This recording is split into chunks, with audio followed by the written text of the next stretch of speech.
Good morning, students. And today's class is what are the different stresses which are developed when the mining is done. What are the different stresses? How the stresses are redistributed in the strata when the excavation is made, when the mining is made, and different. And we will be dealing the pressure arch theory. The stresses which are developed in the form of pressure is called the pressure arch theory. How the pressures actually uh, when the plain strata is there, when the mineral bed is there, the mineral bed which is lying in the underground, and what we will be doing in the mining, and actually we will be reaching the mineral with the access of the incline and the shaft. The incline and the shaft is made, and we will be reaching the mineral, and uh, the mineral bed is there, and over the mineral bed the overlying strata is there.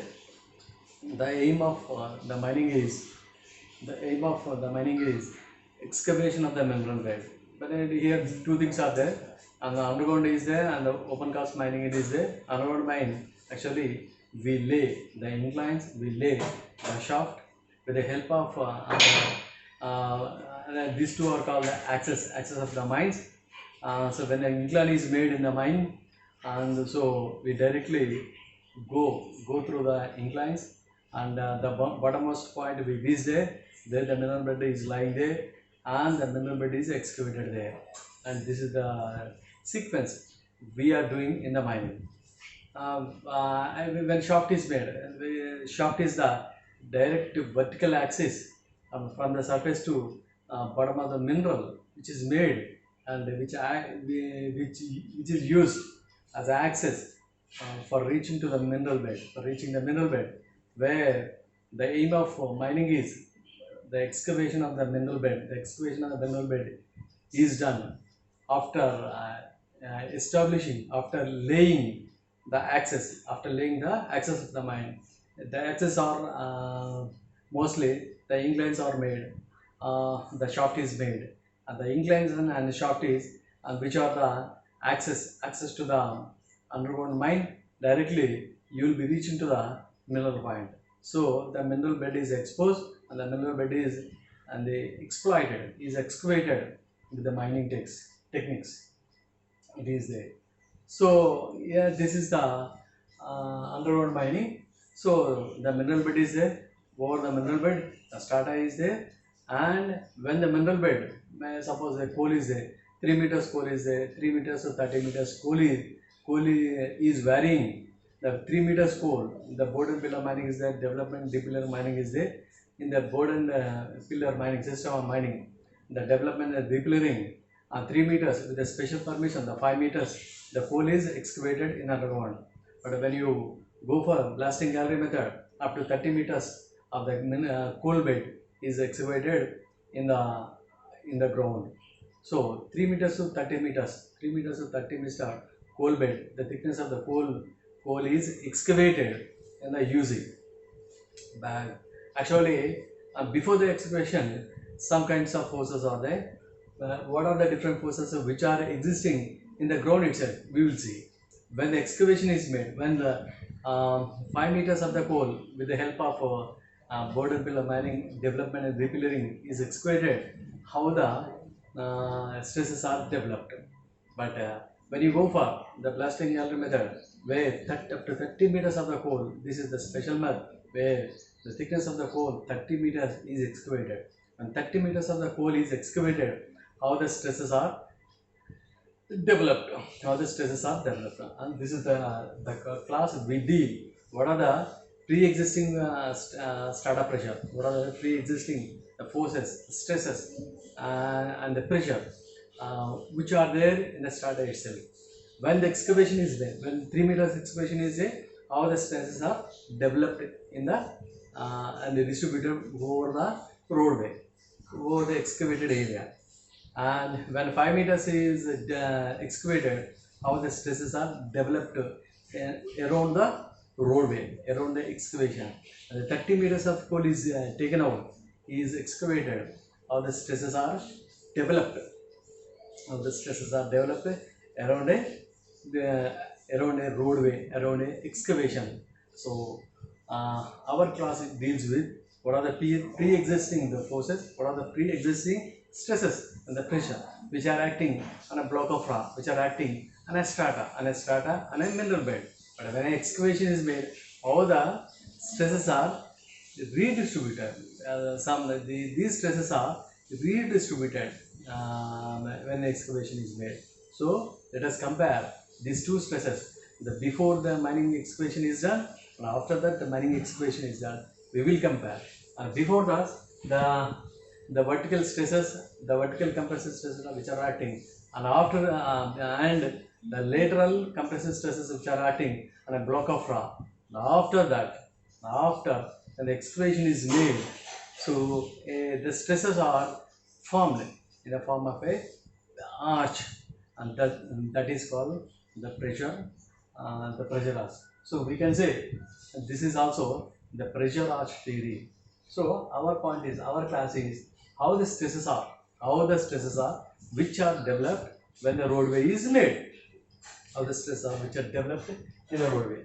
So here many things are there. Suppose before that, and we will have a little brief around the behavior of the rock when the forces are acting, when the support is made. Number of forces are which are acting on this. This is the part. Suppose when this is a block of rock, when the forces are acting on this, and this is the supports. When six supports are there and a little sagging is done. Suppose when you take the first example, second example, third example, like the four examples are there. When you take the first example, this is the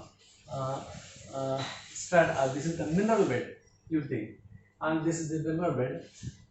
Over the mineral bed, the vertical forces, the vertical compressive forces, and this is the lateral compressive forces which are acting on a block of rock which are there. But and when you erect the supports, when you erect the pillars, when you erect the artificial supports, so the artificial supports bear the load of the mineral bed. Suppose six supports are erected, then the sagging is very much minimum. Then when you remove those two, when you remove the two supports, but one in the earlier this thing, in the real example, the six supports are erected. How the sagging is very much little because the total weight is burned, the total energy is burned by the six supports. When out of six supports, two supports are removed and the four supports are there. So the sagging is a little bit more than the first one. The sagging is a little bit more than the first one. Why? Because the supports are removed. But when you remove two more supports, only two supports are there. Only two supports. So the sagging of the bed is very much more. The sagging of the, because earlier we erected six supports. So a little bit of sagging is done. Sagging is there. But when you remove the two supports, and the four supports are remaining there, and the four supports burn the weight of the total strata. Burn the total weight of the strata. So, and the sagging is, the bed sag due to its own weight. The mineral beds sag due to its own weight. So that sagging is, this is called, this is called the sagging. And the sagging is little bit more when the two supports are removed. For the sake, when the four supports are removed, only two supports are there. Then the sagging is very much more. Why? Because only two supports are there. When you remove the total supports, the sagging will be very much high. When you remove this one also, you remove the two supports also, then the sagging is very much more. When the mineral bed without any support, without any artificial support, without any natural support, So the sagging is very much more. The total. When compared here, the four cases are there. The first case, the strata has the vertical pressure is there, lateral pressure is there, vertical compressive stresses are there, lateral compressive stresses are there. Due to vertical compressive stresses, lateral compressive stresses, there's a little kind of sagging is there because six supports are erected there. But in the second case, the two supports are removed, only four supports are acting. The same vertical compressive forces are acting, lateral compressive forces are acting. Sagging is little bit more. In the third case, only two supports are there, the four supports are removed. The vertical compressive stresses are there, lateral compressive stresses are there, they are the very same kind of supports are there. So the sagging is a little bit more. But when in the fourth case, total six supports are taken out. The six supports are removed, but no support is there. So the total, the weight of the body, it has a very much more. The sagging is there. So when you measure the sagging part, the length of the sagging and the dome shape of the sagging, the area of the dome shape of the sagging, and this one is very much more in the fourth case. Why? Because all the six supports are removed. Total six supports are removed, and the sagging is and the heavy sagging is there. The first case, second case, third case. So how the forces? How the forces? When in the in situ bed, and the rock block is there, the vertical compressive stresses are there, and lateral compressive stresses are there. Two kinds of stresses are there. So these stresses are which are acting on a block of any single block is there, and when the supports are erected against the block of the rock for supporting it, for de-stressing, if at all any stresses are there, to remove the stresses, and the supporting is made. So this is the first example. So when, and the second one is second part is, when what are the different stresses in the later classes, in the later classes we will be discussing pressure loss theory. In the previous classes, and we discussed the weight stresses and inherent stresses, residual stresses, and induced stresses. In the weight stresses, uh, when a block of rock is there, when a block of rock, a number of stresses are there. So in the previous classes we discussed number of stresses: weight stresses, inherent stresses, residual stresses, induced stresses. Number of stresses which are developed there. So weight stresses, in the weight stresses, two stresses are there: vertical compressive stresses, lateral compressive stresses. Vertical compressive stresses due to acceleration due to gravity, due to its own weight that is acting downwards, and when the mass of the rock is very much more, because that becomes m into z. When the mass of rock is very much more, the weight is also increased. The weight forces are very much increased, and the vertical compressive forces are very much increased. And the second one is lateral compressive forces, and these are the two things are there: lithostatic lateral compressive forces and hydrostatic lateral compressive forces. By virtue of the rock itself and the surrounding strata is subjected to the rocks, and the mineral bed which is subjected to surrounding strata, and the mineral itself, the forces which is acting, the composition of the mineral, and the composition which is there in the strata also affects the mineral weight, and this is called lithostatic compressive stresses, lithostatic lateral compressive stresses. And by virtue of the hydraulic, when the water present strata is there, it contains water, it consists water, and due to having water, it has hydrostatic pressure, and the strata is there. When the mineral bed is there, the mineral bed is subjected to hydrostatic pressure, and which also gives you lateral compressive stresses. So lithostatic lateral compressive stresses which are developed by virtue of the rock itself, and the hydrostatic lateral compressive stresses due to existence of the water, due to containment of the water, and these stresses are developed, and these are all weight stresses. The vertical compressive stress due to the acceleration due to gravity, due to its own weight, and the vertical compressive stresses are developed. And the second one is lateral compressive stresses, which are developed. The inherent stresses, the inherent due to geological stresses, due to geological disturbances, some kind of stresses developed. Those are the folds are there, the falls are there, and joints are there, unconformities are there, and the fractures are there. These are all geological disturbances. These are all geological structures. These structures also develop the many stresses. So the fault is there. Dislocation of the strata is called the fault. It is called the faulting, and dislocation is made by the seismic activity. The total zone is subjected to seismic activity, and the zone, the total strata, get disrupted, and one part is lifted upwards, other part is pushed downwards. So the faulted plane occurs. That the faulting is occurs. So the faulting zone becomes very weak and very fragile. Very weak energy, the weak forces are which are there in the faulting zone where the mining is very much impossible.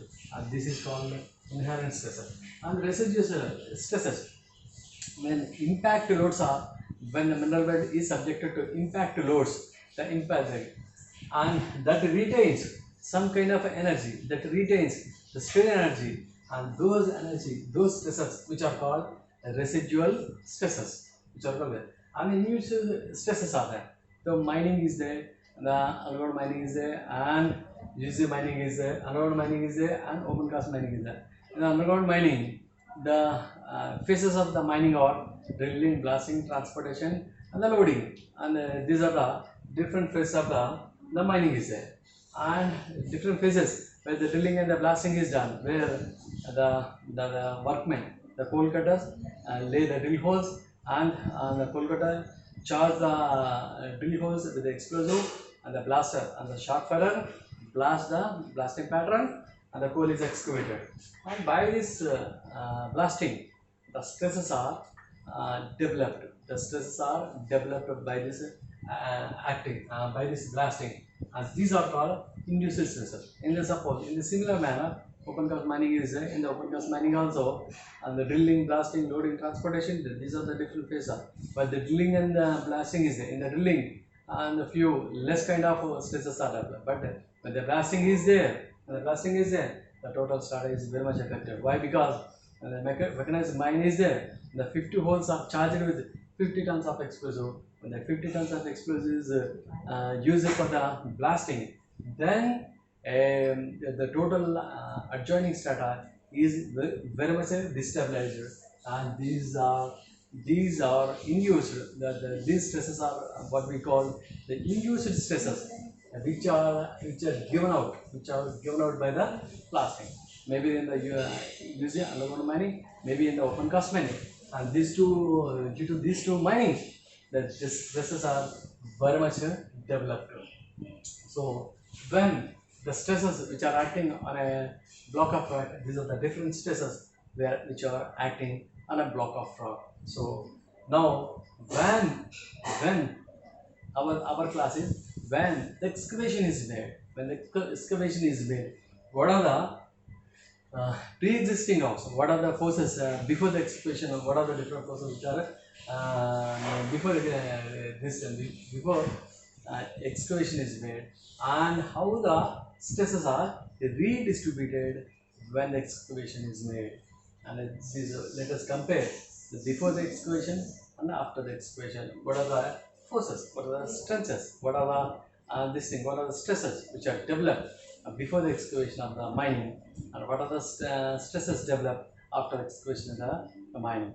So what are the stresses developed before the mining, and how the stresses are redistributed after the excavation made, after the excavation is made, after the mining is made, after the mining is done. So how the stresses are distributed, and we will see. And this one is proposed by, this one is explained, better explained by pressure, what we can say, the pressure arch theory. The pressure is in the form of arch. The pressure is in the form of arch, where highest pressure comes over the strata, and the strata is subjected to the stress points. When all the stress points are connected, and a line is drawn. A line is drawn, connecting all the stress point, and a arch is formed. A arch is formed. The arch is in the form of the pressure is in the form of a arch. Finally, we can call it the pressure arch theory, or the pressure arch theory we can call. So before that, what are the different stresses which are acting uh, when before the excavation is made, before the mining is made? So these are some of the already we explain. I explained the weight stresses, the inherent stresses, the residual stresses, and induced stresses. These are different stresses which are acting in a block of rock. So, but in the mining, when we are going, we are doing the mining. How the stresses are there? So before the mining, so some kind of stresses are there. Some builds one by one. The pre-existing before the mining and weight stresses are there. Already we discussed the vertical compressive stresses when the mass of the body, that is vertical compressive stresses, which is nothing but mass in m into g. uh, when g is nothing but 9.8 meters per second square, acceleration due to gravity. When the earth is there, automatically it has got a certain force, and the force, what do you call, that is acceleration due to gravity. When a body is thrown into the open air, so automatically it falls over the ground. Why? Because the earth is having acceleration due to gravity, automatically it falls down, and that is estimated as 9.8 meters per second. It is there. So when the mass of the body is there, so the force and the stress and the pressure which is created by the weight, which is equivalent to mass into the gravity. So m is acting downward. So these are called pre-existing forces. These are called pre-existing. Another, these are vertical pre-existing forces. Another, lateral pre-existing forces. The lateral forces are nothing but lateral compressive forces. Lateral compressive forces, because the compression is made. The rock specimen is there. When the forces, when the compression is done, the compressive forces are developed. The compressive stresses are developed when the compression. When the tension is applied, tensile forces are developed. It is there. So when lateral compressive stresses, lateral compressive forces, stresses, pressure, all are very synonymous. Maybe the forces, maybe the stresses, maybe the pressure, all are same. Maybe the strength, all are same. So lateral compressive forces, lateral compressive stresses, which are developed by the existence of the rock itself, or by the existence of the water bearing strata, by the existence of the water. So the lateral lithostatic lateral compressive forces and hydrostatic lateral compressive forces, these are called what we call the pre-existing forces which are there. And already one more thing, it is there. The latent is there. Energy. The rocks are there. The rocks different types of rocks are formed, and those rocks are nothing but igneous rocks are there. Igneous rocks are there, sedimentary rocks are there, metamorphic rocks are there. So, and the earth is in the form of actually the core is there, mantle is there, and the crustal is there. So, and below actually the dia of the earth is around 13,000 kilometers, and then below the ground, below the crustal part, all the molten rock is in the form of, all the rock is in the form of molten lava is there. So where the temperature ranges from 6,000 degrees to 10,000 degrees. At 10,000 degrees, a lava is there, what we call a molten rock. A molten rock, a lava is there in the underground. So when the pressure is built up, so the molten lava comes out when the pressure is increased, and this lava comes out and solidifies, gets consolidated, and becomes and forms the rocks. And the rocks which are formed by consolidation of the lava is called the igneous rocks, and which are very much tougher. And by the acting by the wind, different wind agent is there, river is there, the ice is there, and the animals are there, different agents which are acting on a on the rocks, and finally the rocks are changed the rocks are changed into different shapes and different strengths and different textures. And these rocks are from the acting of these agents, which are called, which are nothing but they are called the sedimentary rocks. The third one is the metamorphic rocks. Again, the igneous rocks under the sedimentary rocks, which are subjected to the pressure and temperature. A final a cyst is formed, a gneiss is formed, a slate is formed, a marble is formed. So these are the new kind of rocks which are formed. Those are called metamorphic rocks, where the latent energy is very much greater for the igneous rocks, whereas the latent energy somewhat lesser in the sediment rock, and the latent energy still lesser in the metamorphic rocks, where the igneous rocks are having more latent energy. The latent energy is in the form of strain energy. So the igneous rocks is having more strain energy compared to sedimentary rocks. And the sedimentary rocks are having more energy compared to and this one and metamorphic rock. So finally, more strength is there for igneous rock, and less strength is there for sedimentary rock. Still less strength is there for metamorphic rocks are there. So this is the latent energy or the strain energy which are hidden while consolidation of the rocks, while formation of the rocks, while the lava is getting consolidated and becoming igneous rock, and by the acting of different agents, the sediment rocks are formed, and by acting of the temperature and the pressure, the metamorphic rocks are. So these are the different latent energies, different strain energies which are developed in this one. And finally, this one, the stress distribution around a roadway here. Actually, the two kinds of stresses in this one it is there. We were talking about the vertical. This is the P1 is the vertical compressive stresses, and this is developed. These stresses are developed by the weight. This is nothing but m into g, mass into acceleration due to gravity. And the P2 are also the compressive the stresses, where the compression is made, where the rock specimen is subjected to the compression, is called compressive stresses which are created, and these are due to by two things. One is lithostatic lateral compressive stresses and hydrostatic lateral compressive stresses. By virtue of existence of the rock itself, lithostatic lateral compressive stresses which are developed, by existence of the water, the hydrostatic lateral compressive stresses. Whatever it may be, the P1 or vertical, where the compression is done vertical, the compression is which is affecting the strata, where the P2 or the this is the P2 or the lateral compressive stresses, where the mineral bed, where the strata is subjected to lateral compressive stresses. So this is P1, P2 or the both are compressive stresses. The P1 is lateral compressive stresses, where P2 is lateral compressive stresses, and the vertical compressive stresses and lateral compressive stresses. So these are the basic this thing, where the P1 is acting downwards and the P2 is acting horizontally. It is this is the initial structure when the mineral bed is there. One mineral bed is there. It is there.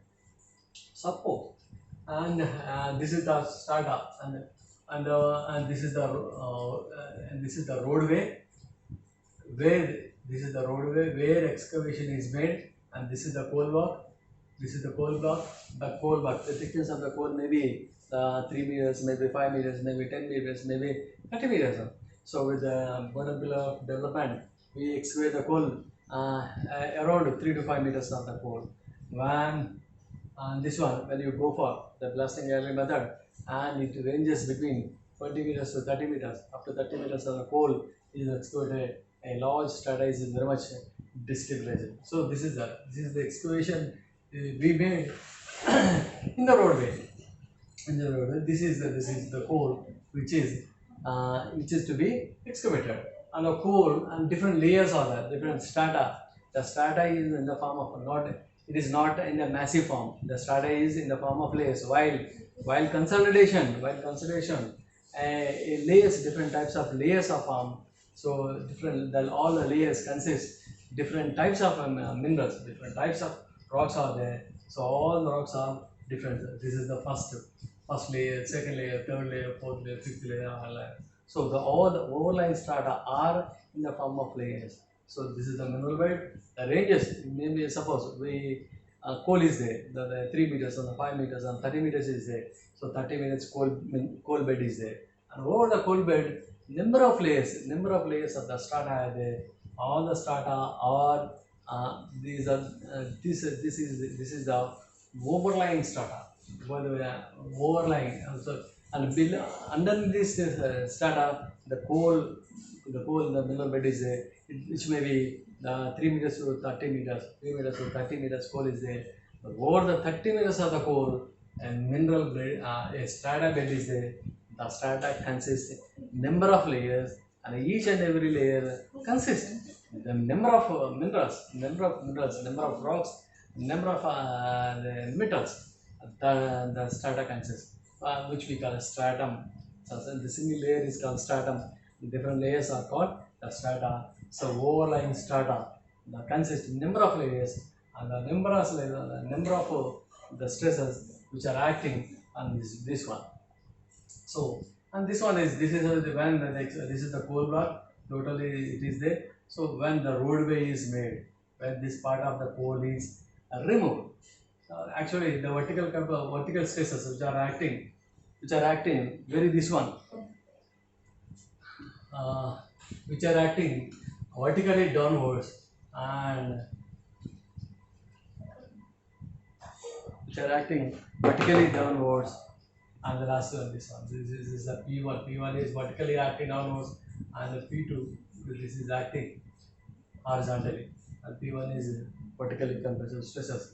The P2 is the vertically, and the P2 is lateral compressive stresses. And there are two stresses which are acting.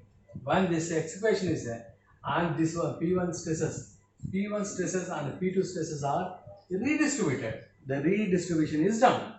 And the P1 forces and the P1 is the vertical compressive stressor, and the P2 is the lateral compressive stressor, which are very much redistributed. How the redistribution, and we will see. And this one, and this is the expression is there, and this one, and, and this one. One by three, we will say one by one. Let us. And these are the different layers. Different layers are there, and this is different layers. All the layers are here. Immediately the roof layers, the bending is very much more. Lot of bending is done. Lot of sagging is done, and this is zone of bed separation. Zone one is called zone of bed separation, where bending stresses are developed. Because this is immediately the excavated zone, around the excavated, over the excavated zone, a lot of pressure is there. Due to the lot of pressure, lot of stresses, the bending is done, and the roof has a tendency of separation. The roof fall immediately occurs because it has a tendency of bed separation, because of a lot of stresses are there. So the immediately after the excavation is there, immediately some roof is collapsed. Some mineral beds are sagging. Some roof tends to fall down. When the bed is fallen, when the mineral bed is fallen, the zone is distressed. The way the stress is not there, and this is called the zone of the bed separation. What we call, this is the zone of separation. And this one, first one is the zone of where lot of many beds are with more sagging is there, and some beds are fallen down. Why? Because due to more bending stresses are more developed, and this is on this one. And the second one is the zone of uh, shear stresses. the zone of shear stress, where actually here a small arch is formed, and all the pressures are acting in this one. All the force, all the stresses which are acting in the form of a arch, and over this one, a zone of shear stresses where little sagging is there, and the first zone is where larger sagging is there, where a lot of sagging is there, and the second is little sagging is there, where the shear stresses are developed. The shear stresses are developed when the bending is when due to the weight some kind of shear stresses are developed, and the tensile compressive stresses are redistributed, and little sagging is there. The bends tend to sag very much later. In the first one, lots of sagging is there, and third one is there. Suppose when vertical pressure, when P vertical compressive pressure, and this one P2 are the lateral compressive pressure, and the diagonal is, and the resultant diagonal forces, resultant diagonal compressive forces are formed. Resultant diagonal compressive forces are developed. So one force is developed like this, one force is developed like this. One diagonal force is developed like this, other second diagonal force is developed like this. But when two diagonal forces are connected, when the two diagonal forces are connected, it is in the form of this one. And when you make this arrows systematic form, a arch is formed.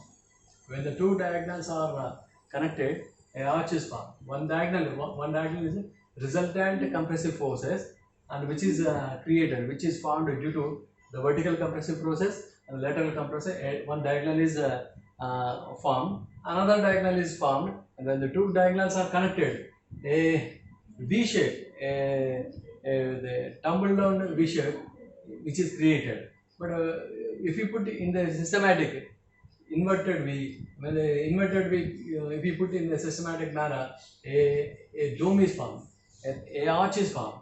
So the vertical compressive stresses which are due to the excavation, which are deflected like this, and the lateral stresses which are which push like this, So anyway, the arches are formed like this. Due to this, the stresses are one diagonal, this one is formed, and the second diagonal is this one formed. Inverted dome is formed. So all the pressure which is acting in the form of a dome. So this is high stress zone.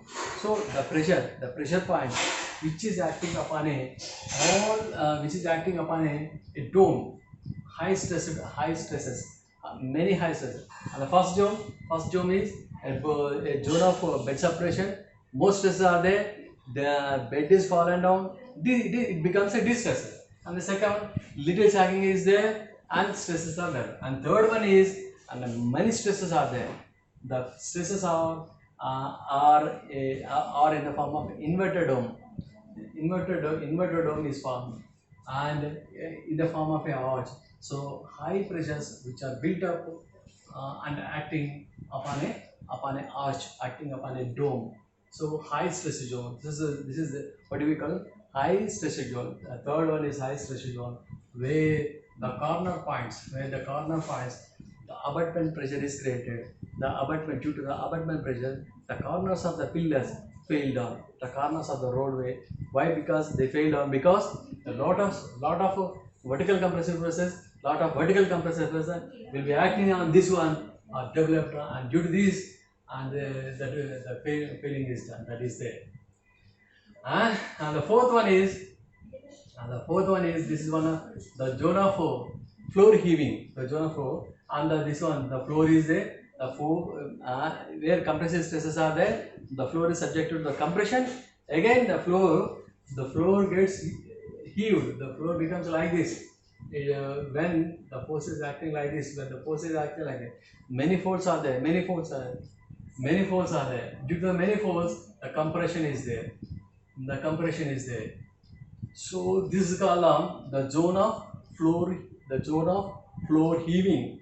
What do you call the zone of floor heaving? That is there.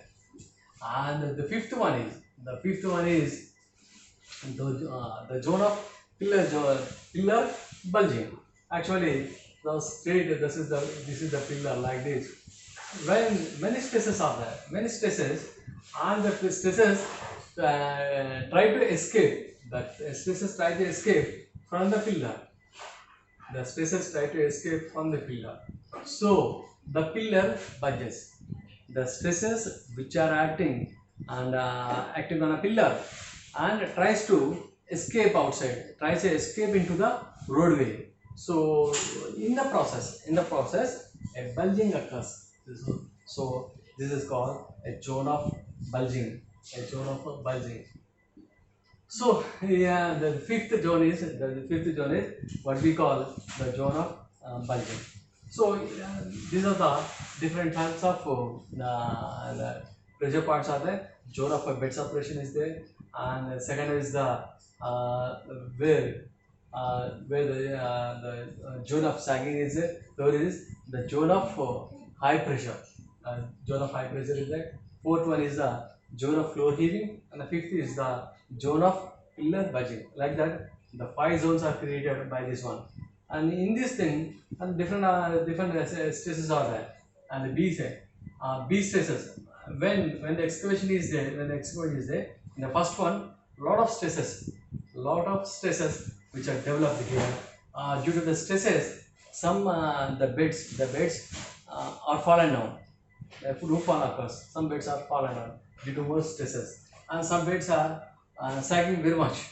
So much sagging is done. Some beds are fallen down. Some beds are sagged very much. So here the bending stresses are acting there. When the excavation is there, immediately the freshly exposed roof it has a tendency of more sagging, where bending stresses are very much more there.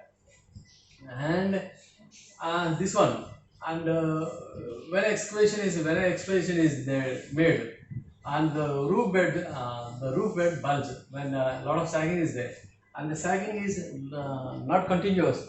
The sagging is actually the expansion is there, and the expansion, actually the stresses which are very much developed due to the continuity of the rock, due to the resistance of the rock, different stresses are there. Those stresses are called shear stresses. The shear stresses which are developed while, because there is one force is acting, one vertical force is acting, one lateral force is acting, and due to these the pre-existing forces, the other stresses which are developed because of the resistance and the continuity of the rock, the the other forces which are acting upon it, and due to that the shear stresses are developed, and due to the shear stresses the tensile stresses developed. The tensile stresses, what is meant by tensile stresses means, when the rock specimen which is subjected to the tension, the two forces are there, which is the forces which is pulling away in opposite direction, and the tensile stresses are developed. And when the shear stresses are developed and the tensile stresses are developed, and the shear stresses and the tensile stresses are due to this, then the abutment pressure is created, and this is indicated by the C, the abutment pressure, which is developed by the abutment pressure. So the P1 vertical forces and the P2 lateral forces and the bending forces and the shear forces and the tensile pressure, for all these, the C, the abutment pressure is created. The abutment pressure, heavy pressure is there.